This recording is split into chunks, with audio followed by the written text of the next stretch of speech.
Hell House. It's a movie. Actually, it's a lot of movies. Like, way more than there's any right to be. And guess what? They're all connected. That's right, they've got their own little cinematic universe, which I'll be referring to as the Houseverse LLC from this point forward. Now, what is there really to say about these movies other than the fact that they just exist? I don't know, but for some reason, I cannot stop watching them. With each new entry, the creativity diminishes just a little more. This franchise is a lone candle with a fast burning wick and a base made entirely of butter. But, like Ash sprinting Charmander through the rain toward the nearest Poke Center, I too feel compelled to protect this tiny flame. Because deep down, I believe trash like this has a very important place in our society. Now, I do want to make one thing very clear. House LLC, the first one, is actually pretty solid. Like, genuinely. If you haven't seen it, I'd recommend it. The biggest problem with found footage horror is always the same question. Why are these people still filming?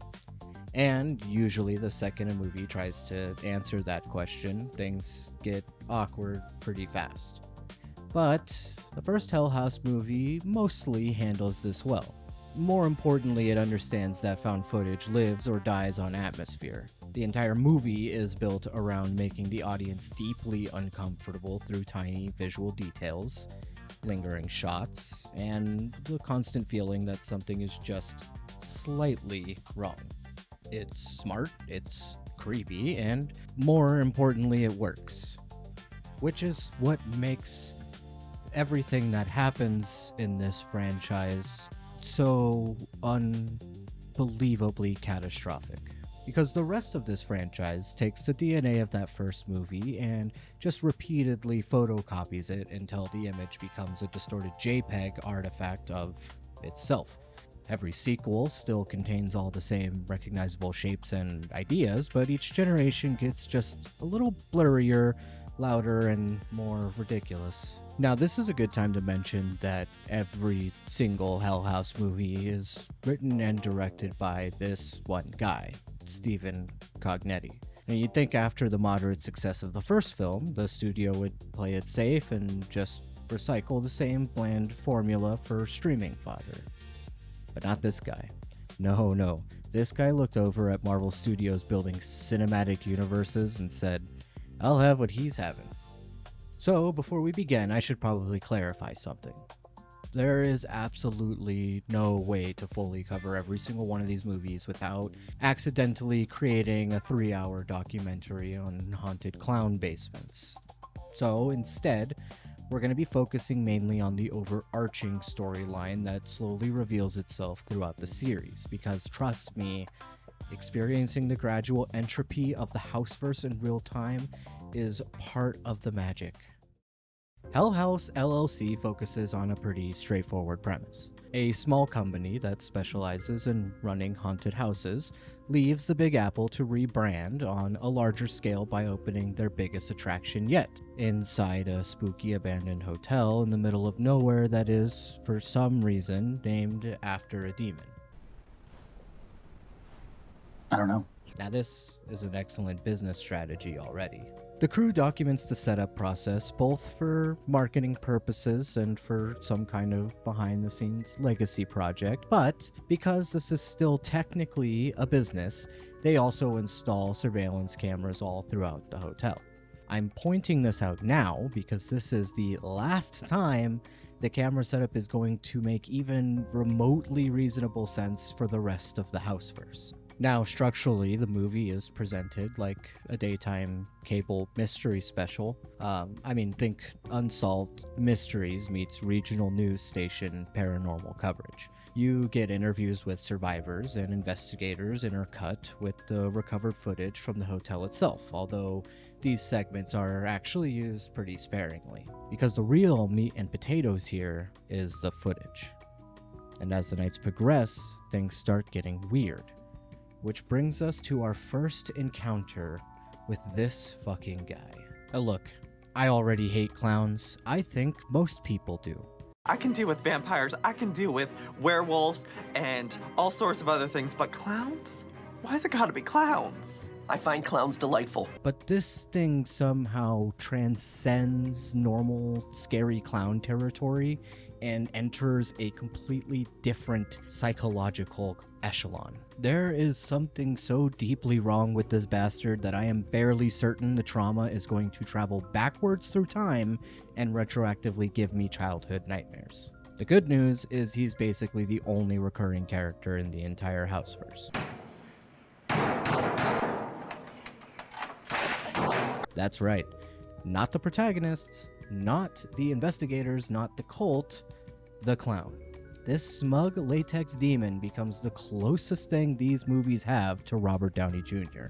Anyway, as the setup continues, the hotel gets progressively more haunted. Strange noises, moving figures, weird behavior, people standing in places they absolutely should not be standing. Paul slowly deteriorates mentally until he's basically spiritually lobotomized by a ghost. Then, on opening night, something goes catastrophically wrong and a bunch of people die. That's more or less the plot. And honestly, the reason the movie works as well as it does is because it stays relatively vague. Yes, we see violence, and yes, we do see weird supernatural things clearly happen, but the movie understands that ambiguity is scarier than explanations. Like, is it demons? Satanic rituals, evil clown radiation? Nobody knows. And the film is smart enough not to over-explain itself. Everything in this movie is driven by atmosphere. It's driven by tension and generally the feeling that something is fundamentally off inside this building. Unfortunately, this franchise interprets mystery the same way a Ubisoft writer interprets subtlety. Because the ending of the first movie, which really should just function as a creepy little stinger, accidentally opens the door to the most insane aspect of the entire Houseverse. The sole surviving member of Hell House lures the documentary crew back to the Abaddon Hotel, where they promptly get their souls vacuum sealed directly out of their faces. Pretty neat. But more importantly, I need you to remember one very specific detail moving forward. In this universe, all of this footage becomes publicly available. Every tape, every disappearance, every ghost encounter, every little murder clown incident, the public has apparently watched all of it. Because trust me, this series is about to become significantly stranger than you could possibly imagine. So now it's time for Hell House 2. The Hell House of Hell. It's Hell House. But 2, they took all the stuff from Hell House and made it 2-er. The documentary framing is more pronounced, the found footage somehow even more found. The scares are louder, the acting is worse, and the decision-making somehow reaches levels previously thought impossible by science. The basic premise this time is that a bunch of completely unrelated people independently decide to enter the Abaddon Hotel, despite the fact that everyone who has entered this building for the last 2 movies has either died horribly or vanished forever. Why would they do this?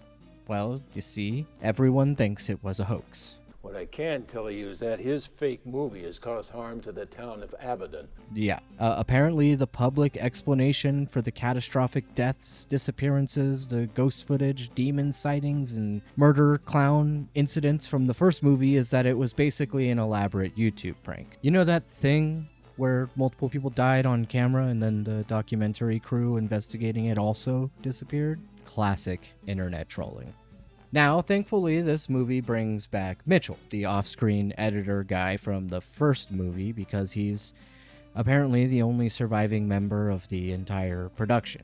And honestly, good for him. Not the character, the actor. I mean, I'm glad he got the call back because I'm pretty sure this is the last acting job he'll ever receive. I'm what, Mitchell? You're dead. You're dead.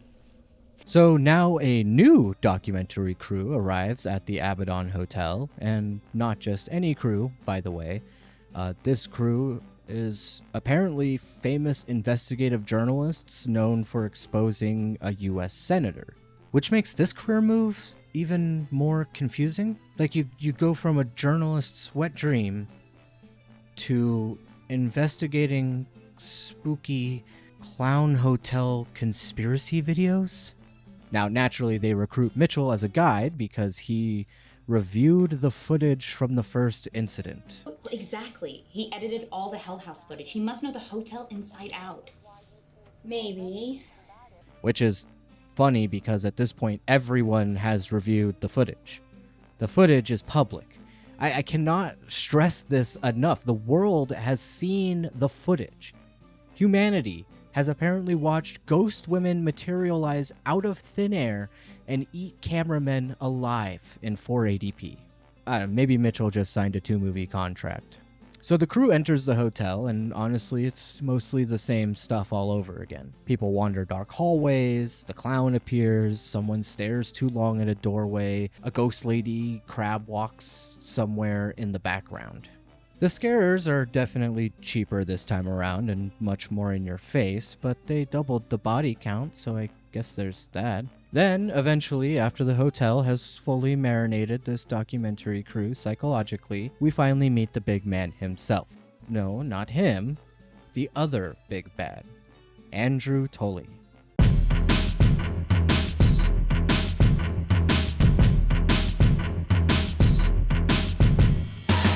The original owner of the hotel. And this is where the Houseverse begins its wonderful journey into slop.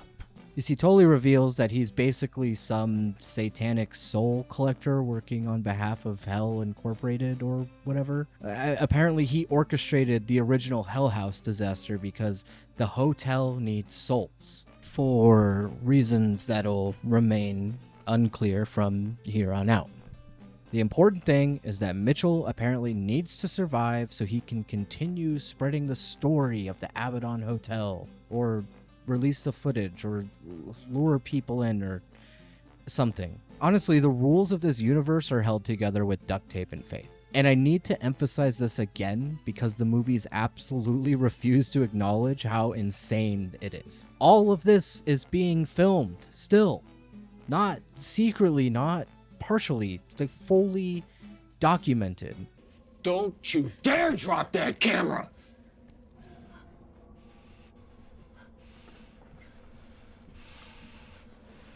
People are being dragged into darkness, possessed, murdered, eyes gouged out. Ghosts are physically appearing on camera. And by the end of the movie, all of this footage is publicly available again. Where are the police? Where's the FBI? Why is the world still treating the Abaddon Hotel like some quirky urban legend teenagers dare each other to visit? My favorite recurring thing in these movies, by the way, is when they hit you with lines like, "The following footage has never been explained." Brother, what do you mean unexplained? I mean, normally when you hear that phrase, it's attached to like a blurry orb floating over Nebraska, not undead woman in hospital gown consumes cameraman like a nature documentary. At this point, we are only 2 movies into the Houseverse, and the escalation has already become catastrophic. The ambiguity is gone, the subtlety is dead. Hell itself appears to have opened a small business branch in upstate New York. So, naturally, it's time for Hell House 3, Lake of Fire. Remember how I said Hell House 2 made everything 2-er? Well, this movie somehow makes it 3-er. I don't even fully understand what that means, let alone how they managed to accomplish it. Lake of Fire introduces us to Russell Wynn, played by this guy. And let me tell you something. This man has officially dethroned Mitchell as the worst actor in the entire Houseverse. This dude delivers dialogue like his 10-year-old daughter forced him to read lines for a TikTok skit at gunpoint. God damn it. Now we have to rehire. So close to opening, too. Anyway, Russell has a mysterious scar on his face. He's apparently a trillionaire, and he wrote a wildly successful stage play that just so happens to be a retelling of the story of Faust. No, the irony is not lost on me. Nor is it lost on literally anyone over the age of 15. So naturally, Russell purchases the Abaddon Hotel in order to stage his immersive, interactive Faust experience there. Why? I don't know. At this point, I've stopped asking questions. These movies are basically amusement park rides now. Just keep your arms and legs inside the vehicle and look at the spooky clown whenever he appears. Speaking of which, there he is. This fucking guy. Does he actually do much in this movie?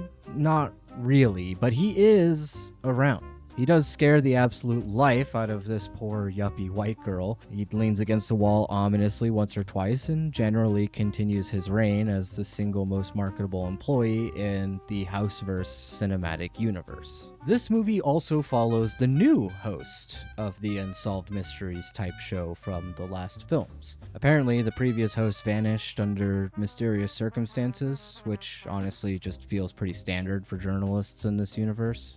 She's preparing a huge television special covering the grand reopening of the Abaddon Hotel and Russell's weird demon theater production. Now, credit where it's due, I actually kind of like her character. Mostly because she's like the only person in these movies who repeatedly says some variation of, hey, maybe we shouldn't enter the satanic murder hotel, which in a franchise where most characters possess the survival instincts of decorative furniture is kind of refreshing.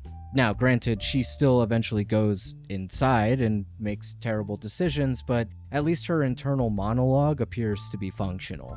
Oh, and for this live television special, she has apparently brought approximately 50 cameras for every crew member to carry around at all times. You know, because that's how television productions work. She's just out here like Oprah. You get a GoPro, you get a GoPro, you get a GoPro. And since the Houseverse prefers its horror the same way suburban dads prefer chicken wings, completely unchallenging, the movie follows basically the exact same structure as before. Things are mostly normal, then there's an inciting incident, then everyone starts seeing ghost people in the hallways, somebody stands in a doorway too long, then a clown appears somewhere he physically should not fit. Eventually, Vanessa begins realizing that something is deeply wrong with Russell. Shortly after that, Russell also begins that something is deeply wrong with Russell. Well, it turns out he's actually helping Andrew Tully open the gates to the titular Lake of Fire so hell can consume a massive quantity of souls simultaneously like some kind of demonic hometown buffet. Wonderful. And naturally, this all culminates on opening night because these movies are physically incapable of having anything important happen on a Tuesday afternoon. Again, it's like poetry, so if they rhyme. So yes, the gates of hell literally open beneath the hotel. At this point, the escalation has become unbelievable. I mean, we started with creepy clown in haunted basement and have now arrived at active satanic apocalypse event witnessed on multiple camera angles in just 3 movies. And remember, this is all still on footage. The public can see this. Human civilization apparently now possesses recorded evidence that hell exists underneath a clown hotel in New York. And somehow, despite all of that, society continues functioning normally afterwards. Nobody panics, no martial law, no military, no collapse of organized religion, nothing. Meanwhile, Russell walks directly up to the Lake of Fire and basically says, I came here to close gates and chew bubblegum. And somehow he closes the gates of hell. Now, naturally, the audience at this point is left wondering, what the fuck? How did this guy get this role? I mean, how did this guy close the gate? Sorry. It turns out Russell is actually an angel. Yep. Yeah, they pulled the classic he died for 2 minutes once reveal, and during that near-death experience, an angel apparently entered his body, specifically so he could one day shut down Satan's haunted hotel basement operation. Ugh. Yeah, it makes sense. Whatever. At this point, the Houseverse has completely broken my ability to resist information. Then we get a surprisingly sincere little ending where the original cast from the first movie finally realize they've all been dead this entire time and must remain in the hotel forever as ghosts. But their souls are no longer being harvested to power demon machinery or whatever Andrew Tully had going on down there, so, you know, bittersweet ending. Slightly touching even. Meanwhile, Paul is basically standing there realizing he's doomed to haunt the hotel for eternity and never get laid again. Sarah's the only chick in the house, and Alex don't like Sharon, if you know what I mean. So now the Houseverse is finally over. The gates of hell have been closed. The original cast has closure, and the lore has spiraled into complete nonsense. Humanity has apparently received undeniable video evidence of Satan operating a small business underneath a haunted clown hotel, so surely there is no possible way they can make another one of these.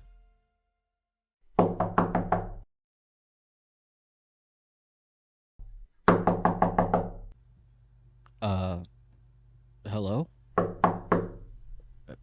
Hello?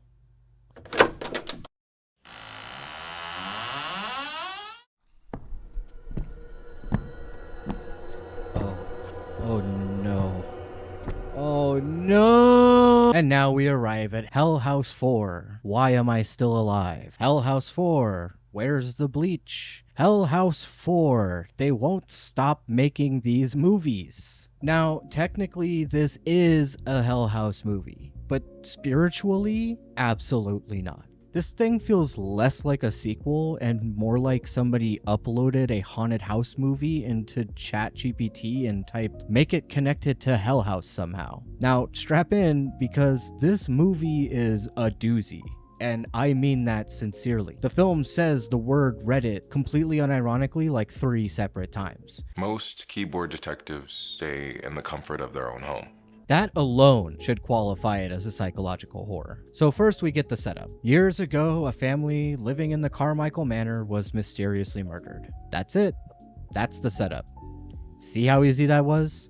Hell House 4, I just explained your entire premise in 5 seconds. Why did it take you 2 hours? Anyway, our story follows a Reddit sleuth and her girlfriend. What do you want from me? I'm not much of a sloth. Who decide to spend a week investigating the haunted manor while filming everything for internet reasons. The movie does repeatedly emphasize that our main character records everything because she is just so dedicated to uncovering the truth, which in movie speak means the writers desperately need an excuse for why there's still footage. Oh, and her brother comes along too. I'm not much of a sloth. Now, at this point, I'd love to tell you the Houseverse finally changes things up structurally, but unfortunately, no. You already know exactly what happens. Things are mostly normal, then something mildly spooky happens, people stand in hallways too long, somebody sees a clown or 3, then everyone starts breathing heavily into cameras, and eventually every single person dies. Shocking. Now you may be wondering, how exactly is this related to Hell House? Excellent question. Well, it turns out one of the murdered Carmichael kids was actually involved with Andrew Tolley's satanic cult from the previous movies. Specifically, he was apparently the guy they mentioned way back who got arrested before he could participate in the original suicide.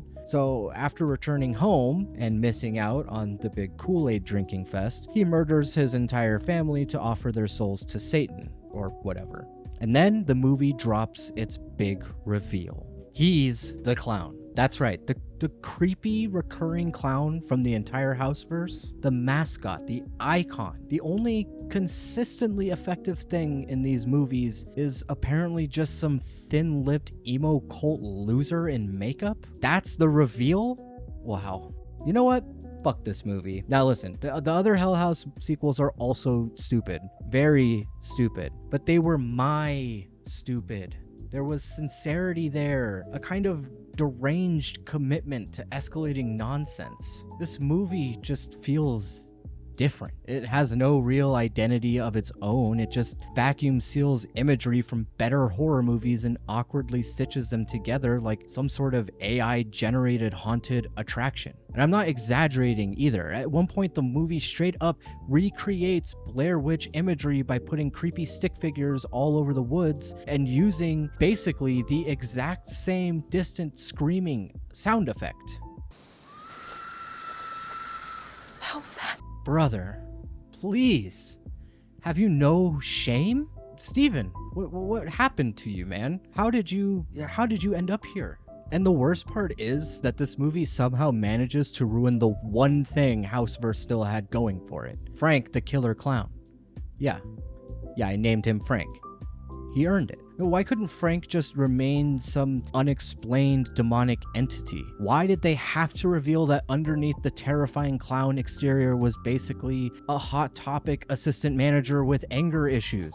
This is what happens when horror franchises start explaining things. Mystery dies, fear dies, and eventually your terrifying supernatural clown becomes Kyle from a My Chemical Romance cover band. Now, to be fair, I do feel a little bad for the girlfriend and the brother because, unlike every other person in the Houseverse, they repeatedly tried to leave. Unfortunately, our main character suffers from the same condition as every paranormal investigator in horror movies.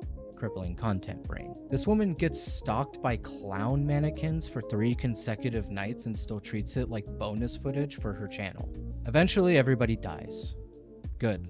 At this point, death is the only merciful outcome in the Houseverse. And finally, this movie ends. Thank God. Now we can finally bury this franchise forever and collectively pretend Carmichael Manor was just the weird, non-canon spin-off nobody talks about, despite being written by the same guy who wrote all of the movies. So concludes the Houseverse. What do we learn from Hell House? I guess we learned not to do it again. Yes, sir.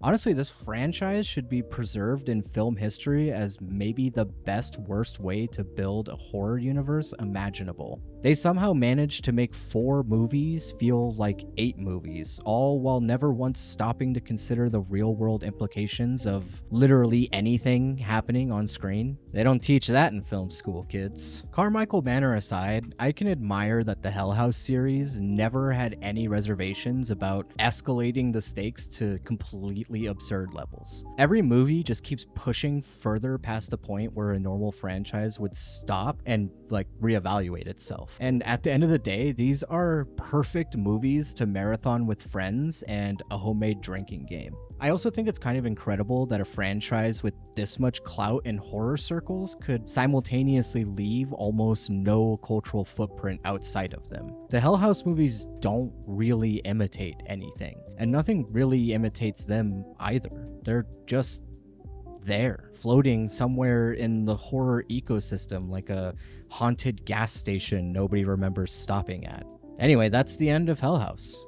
A genuinely wild ride. But despite it all, I'm glad I watched them.